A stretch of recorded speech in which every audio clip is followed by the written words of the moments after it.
ఇప్పుడు చెప్పే చిట్కా ఏంటంటే, చాలా మందికి మనిషి బరువు నుండి పొట్ట ముందరకు ముడ్డి ఎనిక్కి విపరీతంగా బరువు అయిపోతున్నారు. ఎందుకంటే 10 ఏళ్ళ పిల్లల వరకు బాగుంటాడు. 10 ఏళ్ళ తర్వాత 15 ఏళ్ళు 20 ఏళ్ళు వచ్చే లోపల పొట్ట వస్తుంది. 10 ఏళ్ళ పిల్లలు కూడా పొట్ట వస్తుంది. ఎందుకంటే నా పిల్లోడు బాగుండాలని పాలు, పెరుగు, మంచి పప్పు, మంచి అన్ని రకరకాల ఇవన్నీ పెట్టి పెట్టి పెట్టి పెట్టి చిన్నగా ఉన్నప్పుడు పొట్ట వస్తుంది. ఆడపిల్లలకు కడుపు వస్తుంది, మగవాళ్ళకి కడుపు వస్తుంది. ఈ కడుపు బరువు తగ్గడానికి మన ఆదివాసీ గిరిజన వైద్యంలో చాలా పగురుపులు చెట్లు ఉన్నాయి. ఎందుకంటే తగ్గినాక పెరగదు. ఇప్పుడు ఏదో వాకింగ్ పోతున్నారు, వాకింగ్ తిరుగుతున్నారు, ఎక్సర్సైజ్ చేస్తున్నారు, రకరకాల ఫుడ్ తినకుండా, అన్నం తినకుండా ఉపాసం ఉండి బరువు తగ్గాలంటే అన్నం తినకుంటే బాడీలో వీక్నెస్ వస్తుంది. బండిలో పెట్రోల్ పోస్తే బండి నడుస్తుంది.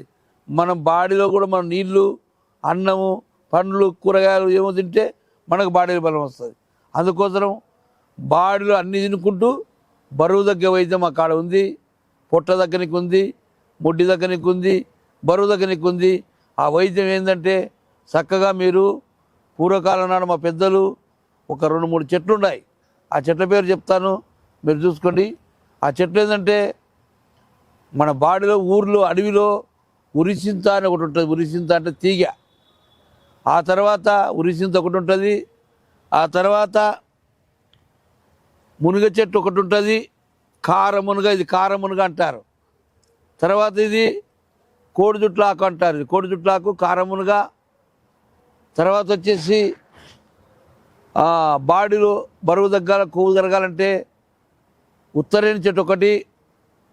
ఆ తర్వాత ఉత్తరేణి, తెల్ల ఉత్తరేణి, నల్ల ఉత్తరేణి, ఈ 5 రకాల మూలికలతోటి చక్కగా మీకు చూర్ణం తయారు చేసి నీళ్ళలో ఆరబెట్టుకొని ఆ పౌడర్ ఉంటుంది. ఈ పౌడర్ ఏం చేయాలంటే పొద్దున పూట గోరువెచ్చని నీళ్ళతోటి ఒక చెంచా వేసుకోవాలి. సాయంత్రం పూట గోరువెచ్చని నీళ్ళతో ఒక చెంచా వేసుకుంటే మీ ఊదకాయం అనేది కంప్లీట్ తగ్గిపోతుంది.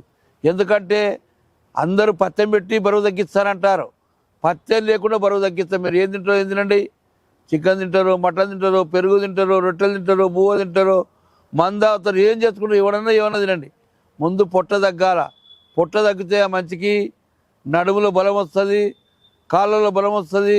మనం ఎందుకంటే అయ్యా నీ బాడీని కల్తీగా ఉండాలంటే కడుపు ఉండకూడదు, బరువు ఉండకూడదు మనిషి. పూర్వకాలం నాడు మనుషులు 7 అడుగులు పెరిగేవాళ్ళు.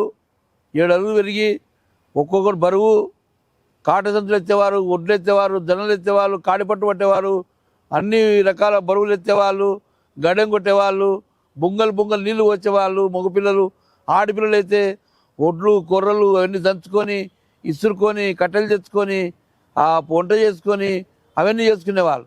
అప్పుడు పూర్వకాలం నాడు బరువు లేకుండా బరువుని ఆరోగ్యంగా బతికినారు. ఇప్పుడు ఏముంది, షుగరు, బీపీ, హార్ట్ అటాక్, పచ్చవాతం, ఎన్ని రకరకాల జబ్బులు వస్తున్నాయి బరువు పెరిగితే. అందుకోసం మన ఆదివాసీ గిరిజన వైద్యంలో బరువు దగ్గరికి అక్కడ ఒక పౌడర్ ఉంటుంది. దాని పేరు అగ్గిముగ్గ చూర్ణం అంటారు. దాని పేరు మా పాడలో అగ్గిముగ్గ చూర్ణం అంటారు. ఒక 4 రకాల మూలికలతోటి ఆ చూర్ణం తయారవుతుంది. ఈ చూర్ణము మీరు ఎవరైనా బరువు ఉన్నోళ్ళు 1 మంత్ వాడి చూడండి. 1 మంత్ వాడిన తర్వాత ఫస్ట్ తూకం వేసుకోండి, అన్ని రకాలు తినండి, మందు వాడండి. ఆదివాసీ గిరిజన వైద్యంలో పత్తెం పెడితే మీరే 2-3 కేజీలు తగ్గుతారు. అయ్యా అన్నం తినకూడదు, అయ్యా మటన్ తినకూడదు, అయ్యా చికెన్ తినకూడదు, సీట్లు తినకూడదు, మీరే తగ్గుతారు. అన్ని తినకుండా తగ్గే వైద్యం ఆదివాసీ వైద్యంలో ఉంది. మన పూర్వీకుల కాలం నాడు పెద్ద పెద్ద వైద్యాలంటే పెద్ద పెద్ద రాజులకు, పెద్ద పెద్దోళ్ళకు, మా చెంచోళ్ళు ఒక రాజు ఉన్నాడు. ఆ రాజు విపరీతంగా లావైపోయి గుర్రం ఎక్కలేక ఇబ్బంది పడుతున్నాడు. అయ్యా చెంచోళ్ళ కాడి గుర్రనైనా మనం గుర్రం ఎక్కలేకుండా రాజ్యం తిరగాలి, మనం అన్ని చూడాలి కాబట్టి గుర్రం ఎక్కలేకుండా నేను లావు అయిపోయినా కాబట్టి ఈ లావు తగ్గడానికి ఏమైనా మందు ఉందంటే మా గూడానికి వస్తే మా గూడెల చెట్టు సేకరించుకొని ఆ వైద్యం చేసి ఆ రాజుకి ఎంతలా ఉన్న మంచిని బక్కగా తయారు చేసి అన్ని తినుకుంటా నువ్వు తగ్గుతావని బాస తీసుకొని ఆ వైద్యం చేశారు. ఈ వైద్యం అనేది హైదరాబాద్ ఒక నంబర్ ఉంటుంది, కర్నూలు ఒక నంబర్ ఉంటుంది. ఈ పౌడర్ అనేది 1 మంత్ వాడి చూసి ఫస్ట్ తూకం వేసుకోండి, 1 మంత్ వాడినాక తూకం వేసుకోండి. మీ శరీరము మీరు కష్ట సుఖం లేకుండా మొత్తం డ్రై అయిపోయి బాగా మోషన్ వచ్చి బాడీలో కోగరిగిపోయి వాతం అనేది 80 రకాల వాతాన్ని హరించి పారేస్తుంది. అప్పుడు మీరు చక్కగా ఆరోగ్యంగా ఉంటారని మరొకసారి హైదరాబాద్ ఒక నంబరు, కర్నూలు ఒక నంబర్ ఉంటుంది. అందరికి వైద్యులకు, డాక్టర్లకు, అక్కలకు, అమ్మలకి నమస్కారం పెట్టి సెలవు తీసుకుంటున్నాను.